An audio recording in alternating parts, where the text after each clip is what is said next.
Hello my dear viewers. I wanted to start off today's video with kind of an apology for getting so heated and intense during my last video. In my last video, I crashed out extremely heavily about the combination of pollip pouch with the flea brew and the plasmium phial in Silksong. And by crashing out, well, I mean this. The plasmium phial will you actively make one of the worst tools in the game simply by having a synergy. What are you, fluke nest? The bottle that you throw with the flea brew does 3 damage. 3 damage per 1 tool use. That's 3 times better than what I just experienced by dealing less than 1 damage every tool use. Yeah, I was coming off of a ton of attempts trying to do absolutely anything to Belbeast with this combination of tools. And if you've been looking at the screen this whole time, you would know that I was very unsuccessful at doing so. This combination of tools might be the worst possible thing that you can use in this game against bosses like Belbeast. Bosses that appear and disappear very quickly, and bosses that aren't stationary long enough for you to rack up any kind of meaningful damage. And I only learned after the fact that if you find a boss who is stationary and who doesn't constantly teleport off of screen, resetting all of your poison damage, then you can actually deal damage. I wrote off the entire possibility of beating bosses in that last video because I used double-digit amount of tools and did like 20 total damage. If you take those numbers, it seems fully impossible to kill almost anything in this game. However, I learned through a lot of experimenting with different bosses in this game, not only can you kill one boss with this combination of tools, you can kill multiple bosses. And I'm going to show you how I did it, because I learned a lot of interesting things in this process. I learned hidden mechanics that I don't think anybody's ever documented before, and this is one of the favorite applications I've seen of these tools. So I'm trying to become a believer in pollip pouch again, ladies and gents. After I got over my trauma from the Belbeast, I made sure to keep all the same equipment, the same capacity, the same tool damage, and I realized I could add new tools. The Druid's Eye and Weavelight gives me a chance to maybe get enough silk from taking damage to recraft my flea brew and my poisoned plasmium phial. And I figured if Belbeast doesn't work because she's too fast and she goes off screen too often, what is a similar early game boss to Belbeast? And who came to mind but the Skull Tyrant? Huge hitbox, easy to poison, and she doesn't leave the screen. And the second I started this fight, it felt like my eyes were open for the first time. Look at that health bar, my dear viewers. Do you see how much damage I dealt with one poison flea brew? I dealt more than 30 damage already. That's already more damage than I dealt to the Belbeast, using almost all of my tools and multiple rebinds in the last video. How could it possibly be this different? And that's really what came to my mind first. How was this so catastrophically awful against the Belbeast? And the second I take it to a boss whose only difference is they don't teleport, it's fine. And that really is the answer, isn't it? The answer is that you need to have the flea brew able to stand around the enemy for a couple seconds, and once it activates, they'll start taking damage ticks.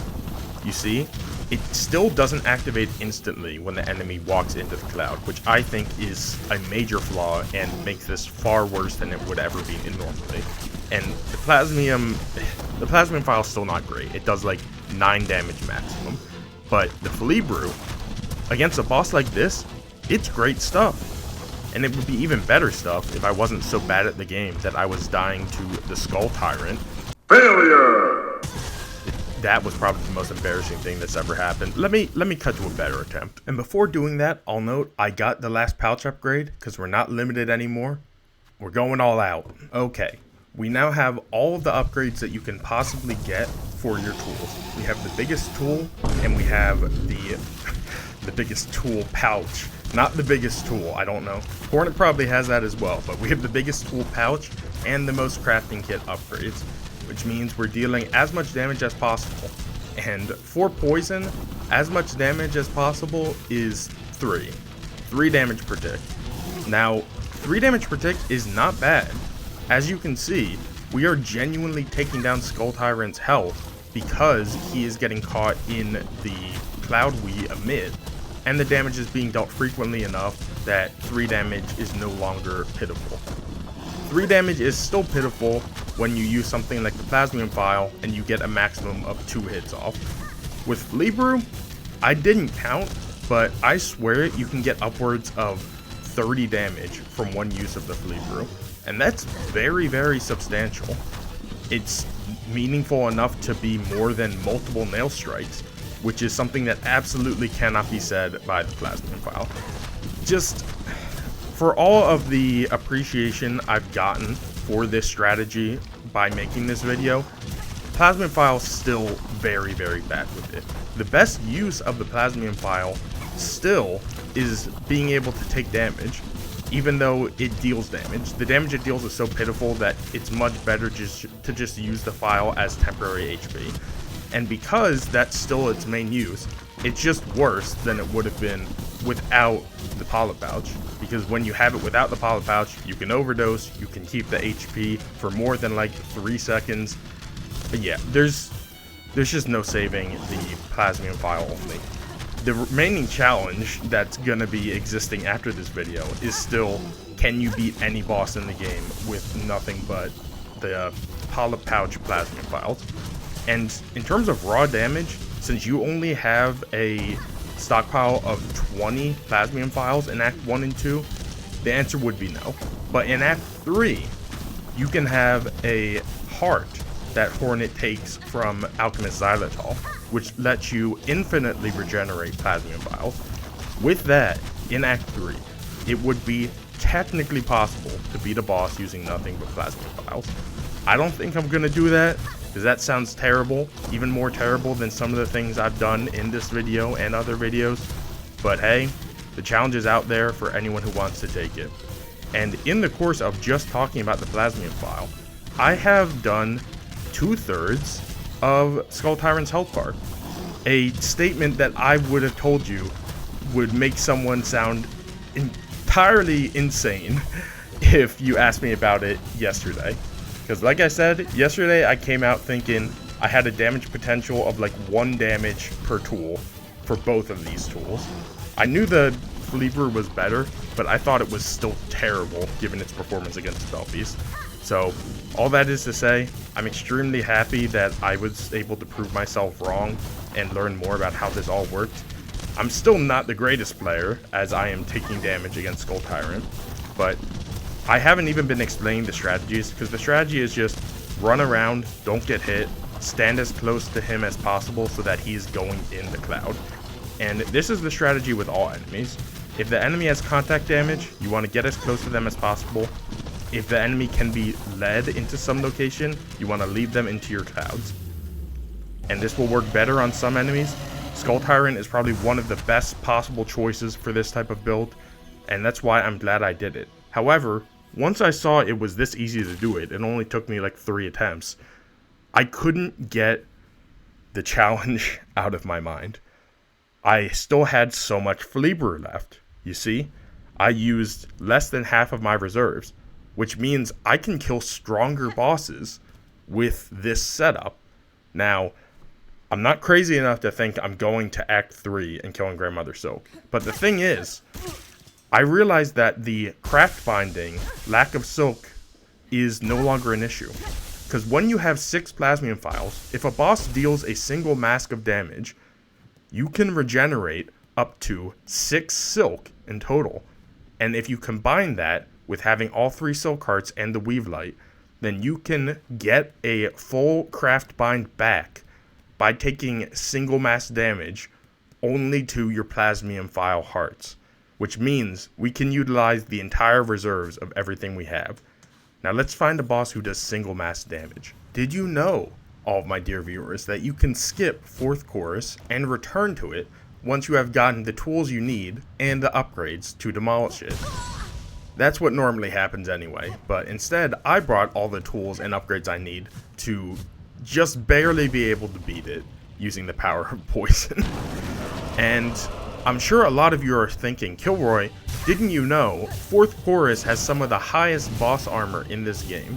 Now, I say boss armor, what these numbers mean is that for every upgrade you get in Hollow Knight Silksong, enemies and bosses get damage modifiers.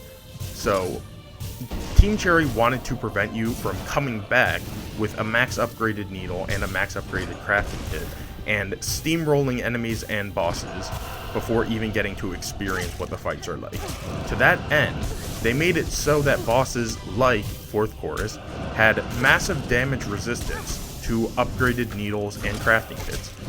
What you see on the screen now means that with a max upgraded crafting kit, your tools, instead of dealing their full bonus damage, now only deal 45% of what their max upgraded damage should deal.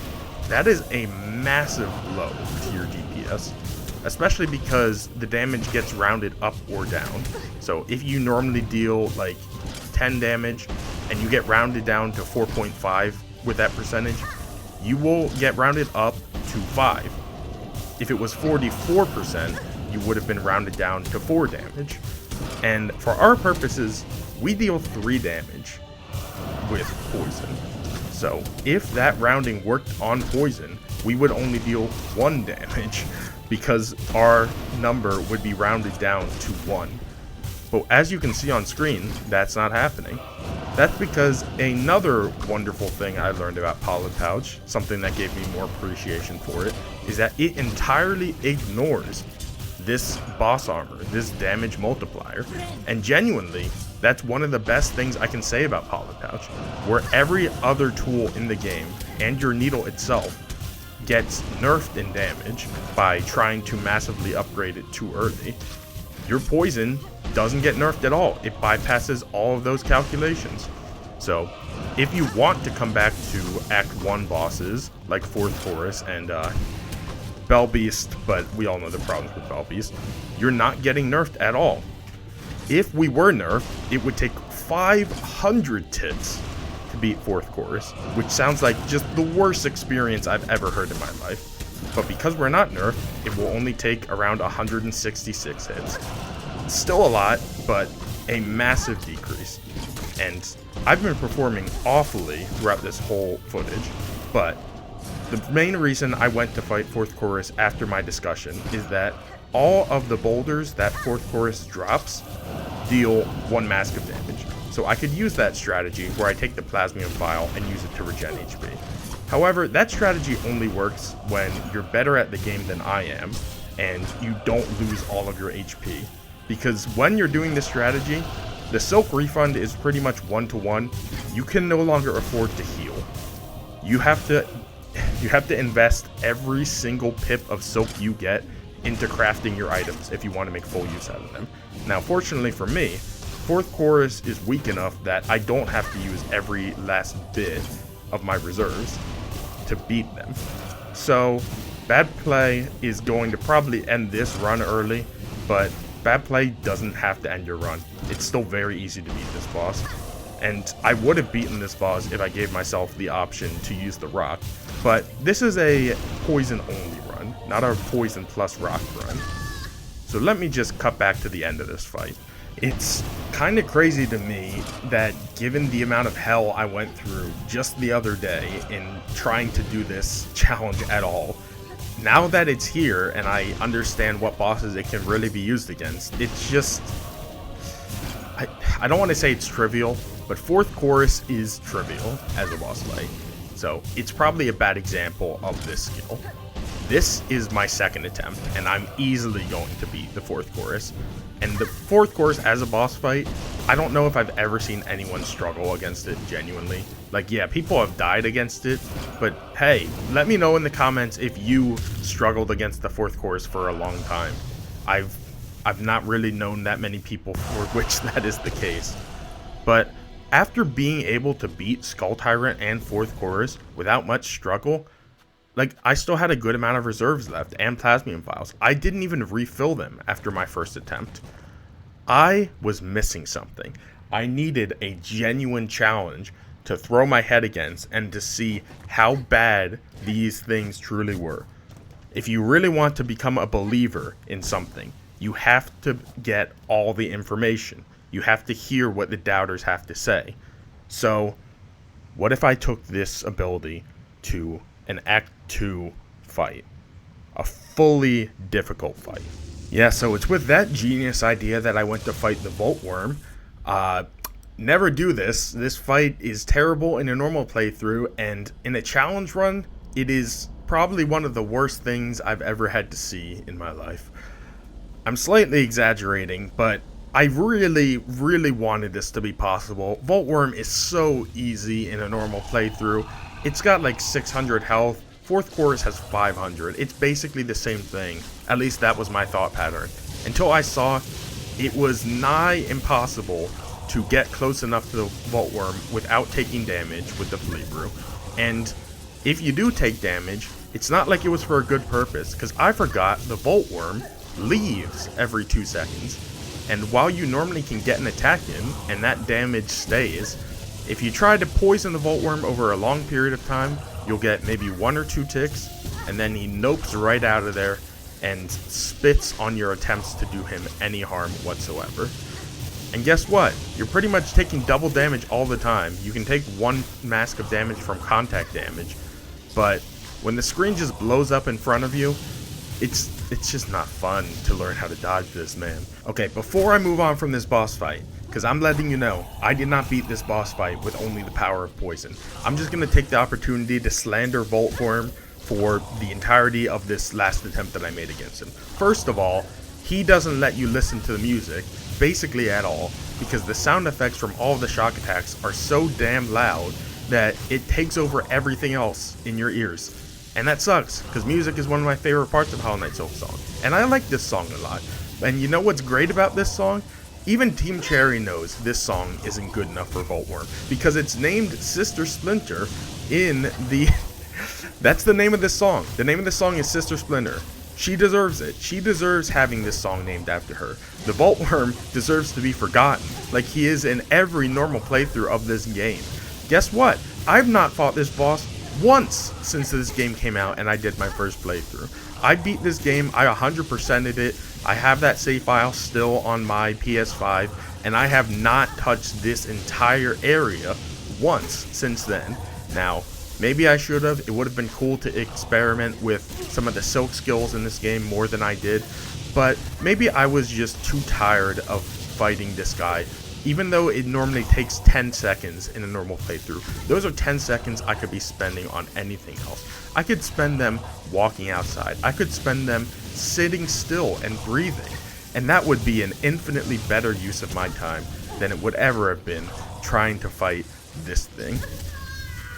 Okay, and now that I'm dead, I can move on and say that I did not beat the Voltvyrm with just poison. So I thought of a better boss, an early boss that I could fight with a lot of the same requirements, but one of the things that I realized was the bosses I was fighting that were so easy were stationary.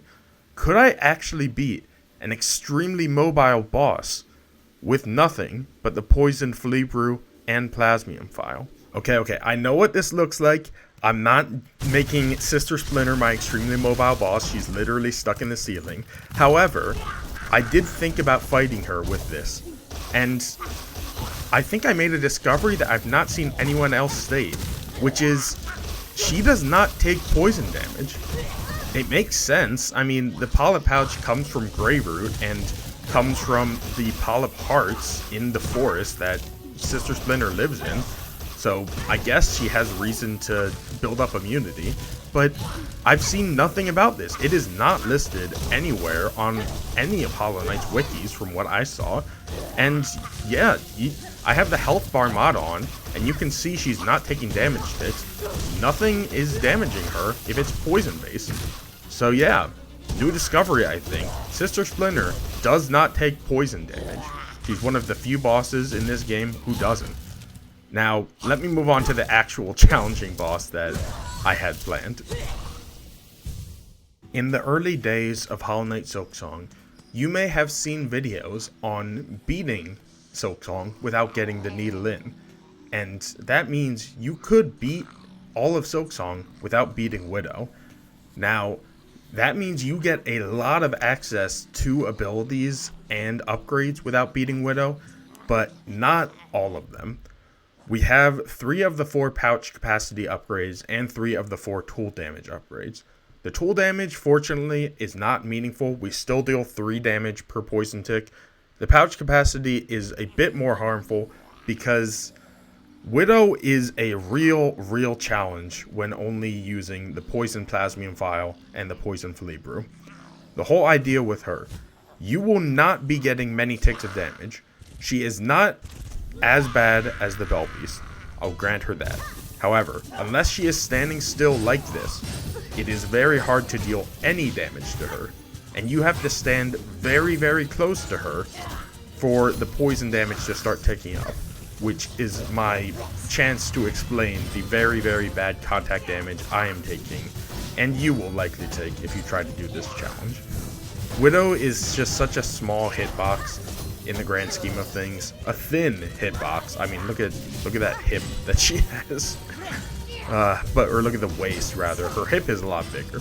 But, yeah, it is very hard to get her in the cloud for long enough to take damage.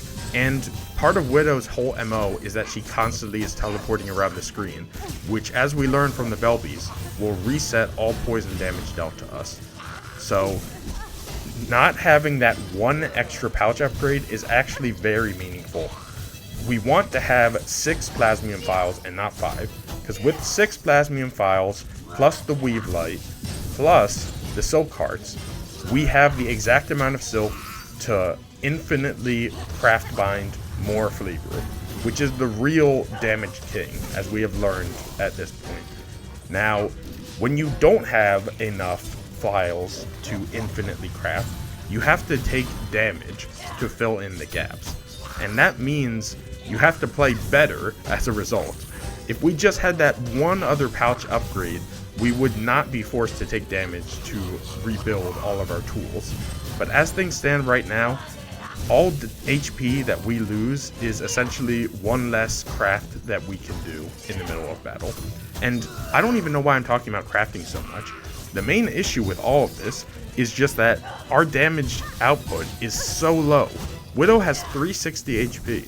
I think she has the least HP of everything we fought today, and yet she is by far the hardest. And it goes to show you, HP isn't everything, especially when you're using really abnormal tools like this. It's just like what happened when I tried to beat bosses using the needle phial. Needle phial is usable against certain bosses like Widow, but take it to 4th chorus, ironically enough, and it is nigh impossible to hit her once with it. So yeah, there's a lot more on play here and on show than just the damage output, because theoretically means nothing when you're faced with reality. And the reality is, I lost so many times against Widow trying to beat her with just this combination of tools. So much that I, in fact, decided to go into Steel Soul mode so I could get the pouch that gives you 1 extra plasmium phial. I've already inundated you with some decently long fights in this video. Let me tell you, this was an 8-minute long fight against Widow, but it was the fight that took her down with nothing but poison, and it was fully doable, even with the minimal damage output from every single flea brew, and there was a decent amount of damage output from the plasmium phials, even though that was definitely minimal as well. It was enough, and I was able to save enough HP and enough silk, get hit at all the right times, to take Widow down with nothing but this passive poison musk that envelops Hornet through the entire fight. And I'm happy I did it. Once again, something that no one will ever likely do after me. Something I wouldn't recommend that anyone do after me. especially because it requires you to be in Steel Soul mode to get the absolute best opportunity out of it. Spoiler alert to all you viewers out there, if you're on PC and you lose in Steel Soul mode, you can modify a variable in your save file to essentially say you didn't lose and load you right back at the last bench, but you didn't hear it from me. So that's what I did when I lost in the test attempts here, because I'm not running through a whole playthrough just to test my crazy, insane strategies again. But yeah, I was fully capable of beating Widow with nothing but these poison tools, the worst poison tools in the game. And that's good enough for me. So thank you all for watching, my dear viewers. I'll pause here. I really appreciate all of your support, and I'm happy so many of you were interested in me hating on this combination in the past. It's what led me to try and give it another chance to see if I could redeem it. I don't know if I have, but I did beat some bosses. Have a good day, everyone.